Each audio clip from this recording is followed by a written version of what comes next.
Good morning. This lecture will deal with legal concepts, and it will do so from the point of view of embodied cognition. We will start with a quite traditional view about legal concepts that traces back to Herbert Hart, according to which having legal concepts means to be internal to the law in a specific sense that we are going to see now.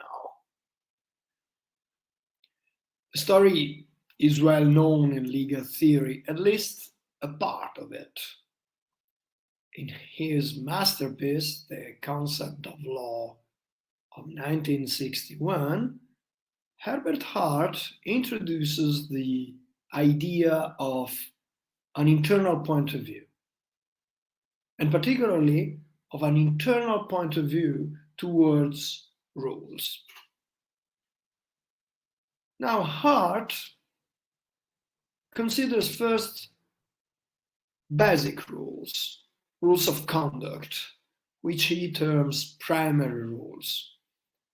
And he says that adopting a rule, being internal to a rule, is different from having a habit. Because a habit is simply a repeated pattern of behavior, whereas a rule is a repeated pattern of behavior considered in a certain way.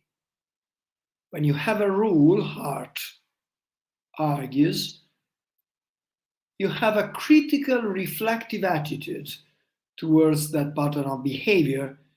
You ask yourself whether you should do the thing and whether others should do the thing or not.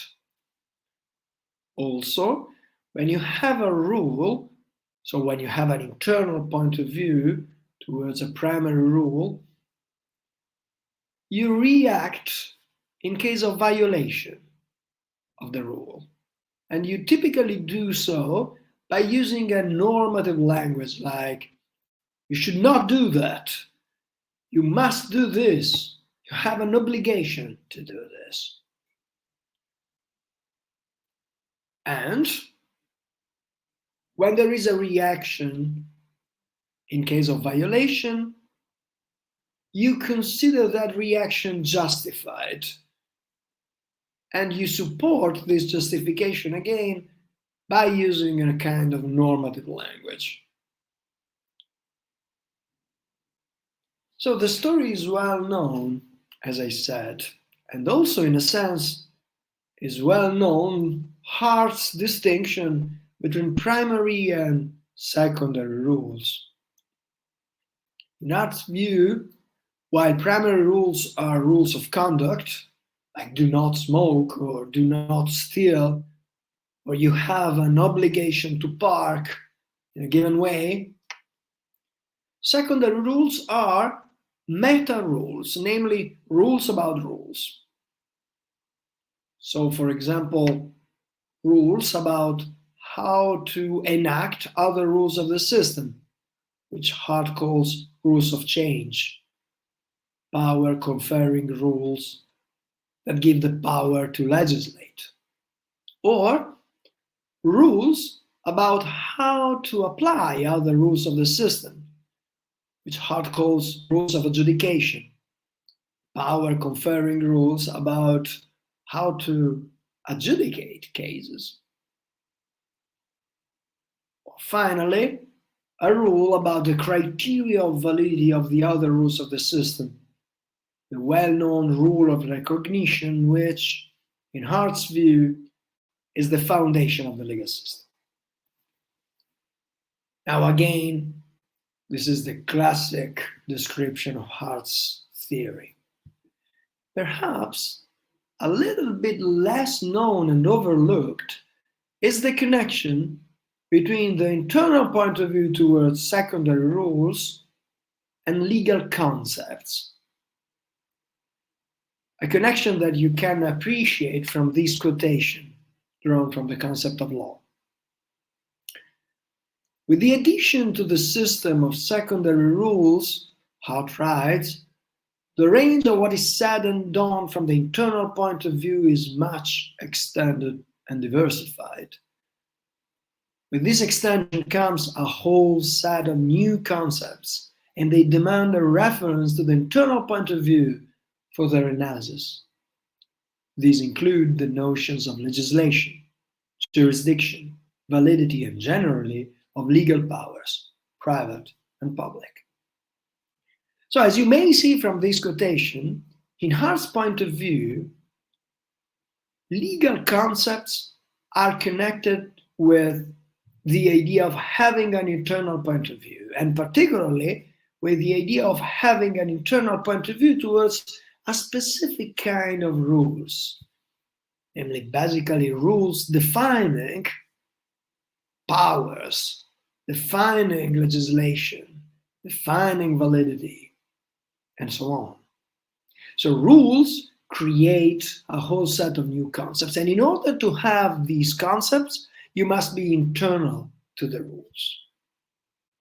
This idea finds a parallel in another well-known idea in contemporary social philosophy, namely John Searle's distinction between constitutive rules and regulative rules. According to Searle, regulative rules are rules that regulate antecedently existing activities like smoking or parking or stealing, whereas constitutive rules are rules that make possible new kinds of activities, new kinds of facts, new kinds of entities and events that Searle calls institutional. So, in order, for example, for the President of the Republic to actually exist, people in the legal community must accept a set of constitutive rules creating, let's say, the concept of the President of the Republic, defining its powers and its conditions of existence. The parallel with Hart's conception of secondary rule is quite straightforward here. Basically, secondary rules in Hart's sense are constitutive in Searle's sense. They create new notions, and these new notions are legal concepts. So in both views, legal concepts trace back to rules, defining and constituting the conditions of application of those concepts. This conception, which as said is quite well known in legal theory and in contemporary social philosophy, is connected with another well-known conception about concepts in general that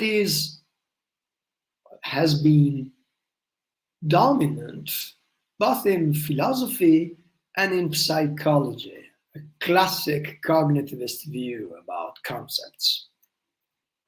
According to which, mastering a concept means mastering its criteria of application.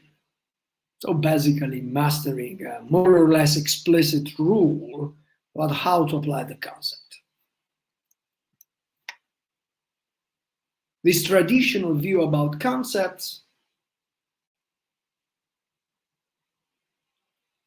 defends the idea that a concept is basically a mental representation consisting of criteria of application.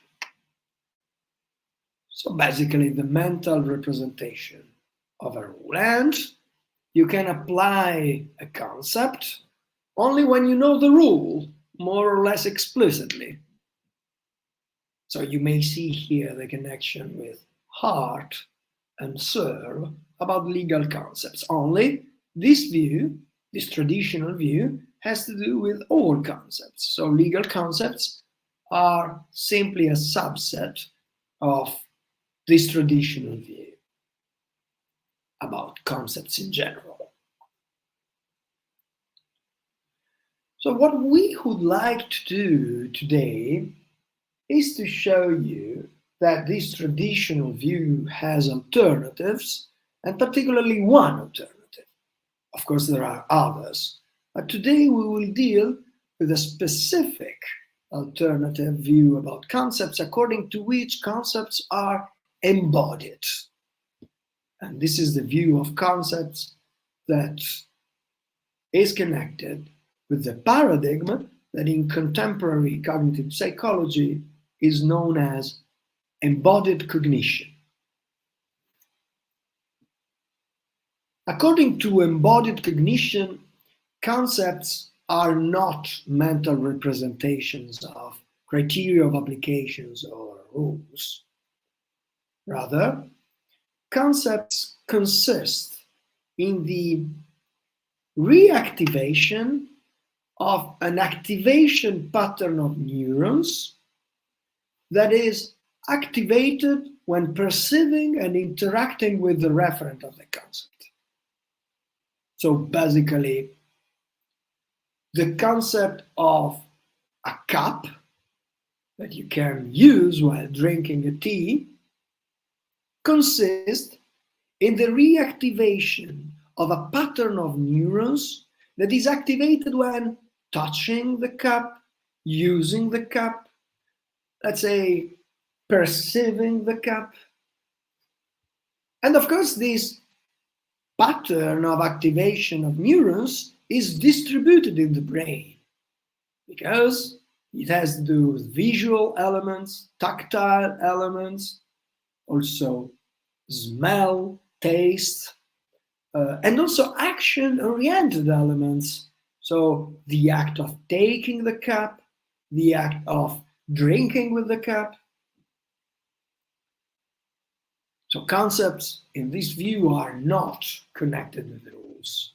Rather, they are connected with a kind of experience. The experience of using, of interacting, of sensing. So conceptual knowledge is not grounded on an abstract representation, but rather on a very concrete thing, namely an activation of sensory and motor systems in the brain. You may see here this quotation by Lawrence Barsalou. Concepts are flexible entities, reenacting and integrating relevant information of a given category in a situated context to support goal-oriented actions. So here, the keywords are reenacting, integrating, and situated context. So the element of reactivating neural patterns, the element of integrating different stimuluses of the brain, which are multimodal because they involve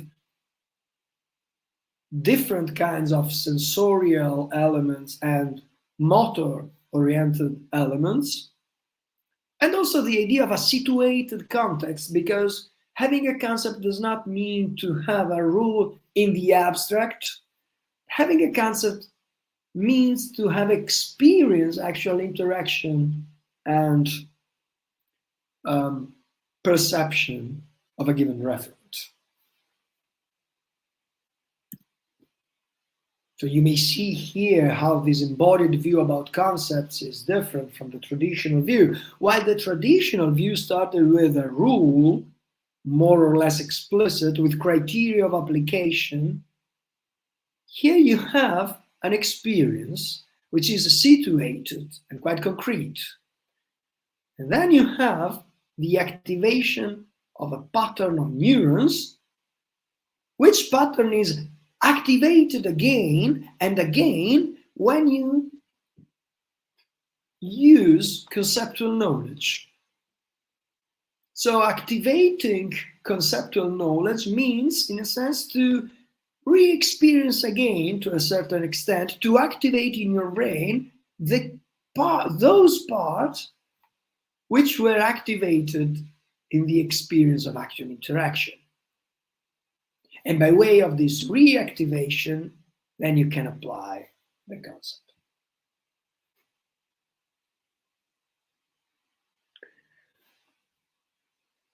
So one could say that the traditional view was quite intellectualistic, whereas this embodied view is much more sensorial and motor-oriented. So what we would like to know, to let you know, is that this view can be applied to legal concepts as well, and this is what we try to do. By applying the embodied conception about concepts to legal concepts, we think that the very notion of internal point of view in hard sense can be, if not completely discarded, modified, amended, by including this idea of multimodality of sensorial activation.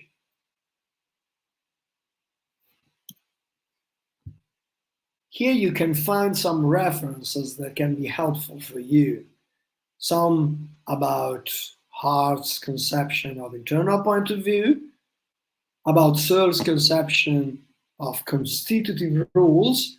So these views make up, as we said, the traditional, a kind of traditional view about legal concepts as rule dependent, and some references about embodied cognition. So the kind of alternative paradigm that we would like to apply to the concept of internal point of view to show you that this idea of an internal point of view that lawyers adopt can be amended by adopting this paradigm. And this is what we are going to do in the second part of this lecture. Thank you for your attention.